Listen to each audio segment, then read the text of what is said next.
Сәлеметсіздер ме, құрметті көрермен? Өмірде бауырлар арасында туындайтын бәсекелестіктер жайында аз естімеген шығарсыздар. Алайда бүгінгі видеодағы Хэвиленд әулетінен шыққан апалы-сіңлінің арасындағы бәсекелестік сізді таңғалдырмай қоймасы анық. Апалы-сіңлілердің бір-біріне өшпенділігі мен бәсекелестігі қызыл кілем үшін болған. Ендеше кеттік. Жапония елінің Токио қаласында Волтер де Хэвиленд жұмысына байланысты өз отбасын құрып тұрып жатады. 1916 жылы олардың тұңғыштары Оливия дүниеге келеді. Артынша келесі жылы, яғни 1917 жылы Джоан деген екінші қыздары туылады. Қыздардың анасы Лилиан актриса болған. Екі қызын қатар туған Лилиан өзіне көңіл бөле алмағандықтан, оның сұңғақ бойлы сымбатты жолдасы үйінде қызмет еткен бала күтушінің бірімен көңіл қосады. Осыны біле тұра Лилиан шыдап жүре берген. Онсыз да азып-тозып шаршап жүрген Лилианның екінші қызы Джоан аурушаң болып, оны мүлдем қинап жібереді. Жұбайлар арасындағы келіспеушілік Джоан туылмай тұрып басталғандықтан ол бұл өмірге риза болмай, Волтермен ажырасып, жылы өңір Калифорнияға көшіп келеді. Калифорния аурушаң болған Джоанның денсаулығына едәуір жақсы әсерін тигізеді.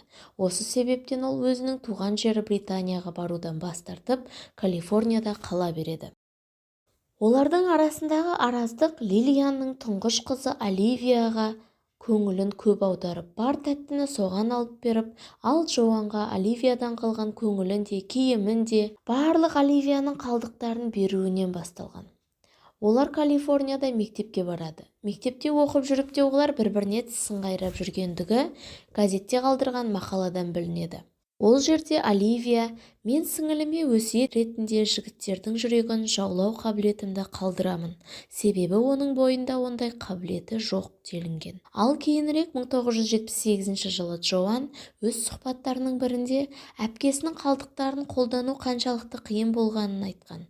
Ол өз көйлектерін бермеу үшін оны жыртып, жарамсыз ететінін және өзіне де қол көтеретінін айтып, ел назарын өзіне аударған. Қандай жағдай болмасын, аналары Лилиан Оливияны жақтап, соның сөзін сөйлейтін болған. Бар күш-жігерін арнап, Оливияға жақсы білім бергісі келген, ал Джоанға уақыты да, қаражаты да жетпеген. Осыған шыдамаған Джоан 13 жасында екінші әйелімен тұрып жатқан әкесінің жанына Токиоға көшіп барады. Осы уақыттарда Голливудқа нық қадам басып көрініп келе жатқан Оливияға анасы барынша қолдау білдіреді. Осыны қызғанып көре алмаған Джоан 2 жылға жетпей өзіне өнерден орын қарастыра бастап, Токиодан Калифорнияға қайтып келеді. Көп қыздардың арманына айналған Эррор Флинн мен Оливияның суреті афишаға ілінгенде, Джоан қызғаныштан өртене жаздайды. Осылайша Оливияны келісімшарт, фильм, басты рөл күтіп тұрады.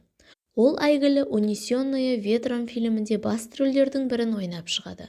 Артынша «Приключения Робин Гуда», «Наследница» және тағы да басқа үздік фильмдерде басты рөлдерге ұсынысты қабылдап, ең танымал жұлдыздардың біріне айнала бастайды.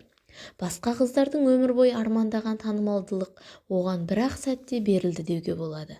Әрине, шетте қалғысы келмеген Джоан өзін көрсетудің барлық жолдарын қарастырады. Ол кішігірім рөлдерді ойнай бастайды. Осылайша бір күні ол танымал продюсер Хичкоктың «Ребекка» деген фильміне басты рөлге ұсынылады. Алайда аналары Лилиан Джоанның Хэвиленд тегін алмағанын қалайды. Оливияның аяғына тұсау боласын деген ойы болғандықтан. Джоан сондықтан Фонтейн тегін алып, мансабын жалғастыра береді.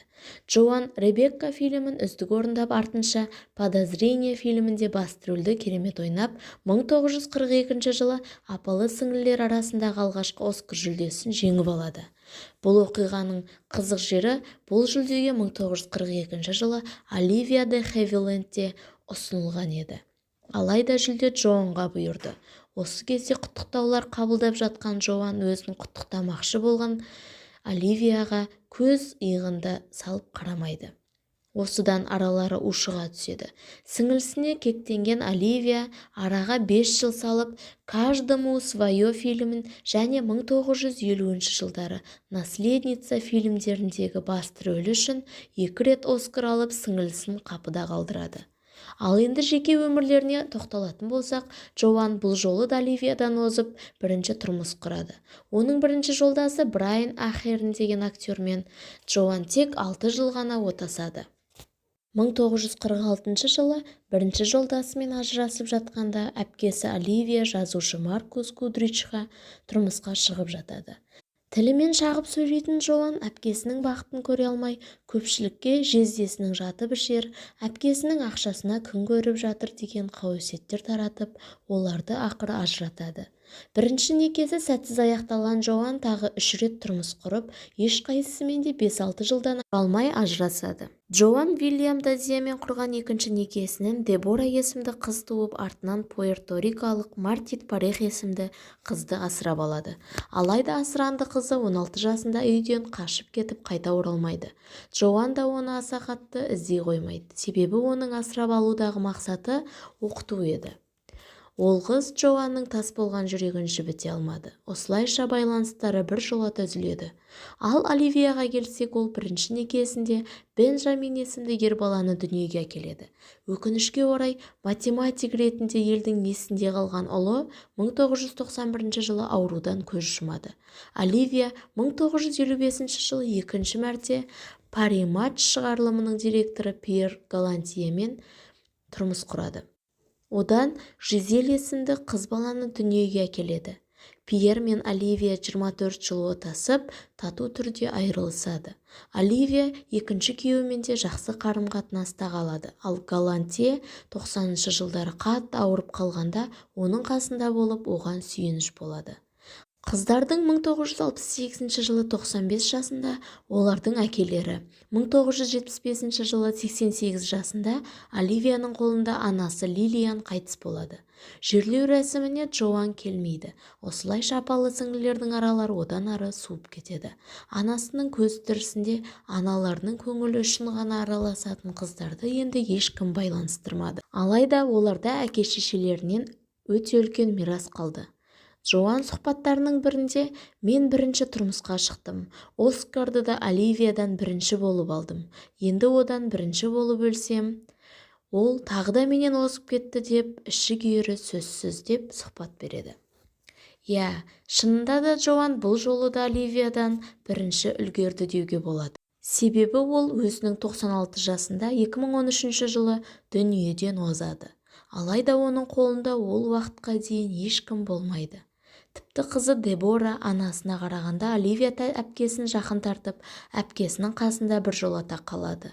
Ал Оливия өзінің 104 жасында 2020 жылы 26 маусым күні өзінің Париждегі үйінде қайтыс болды. Бір-бірімен бәсекелесіп жүріп, Америка тарихында өшпестей із қалдырған, кинематографияға зор еңбектерін сіңірген апалы-сіңлілінің тағдыры осылай болған екен. Видео ұнаса лайк басып тіркеліп, қолдау білдіріп кетіңіздер. Сау болыңыздар.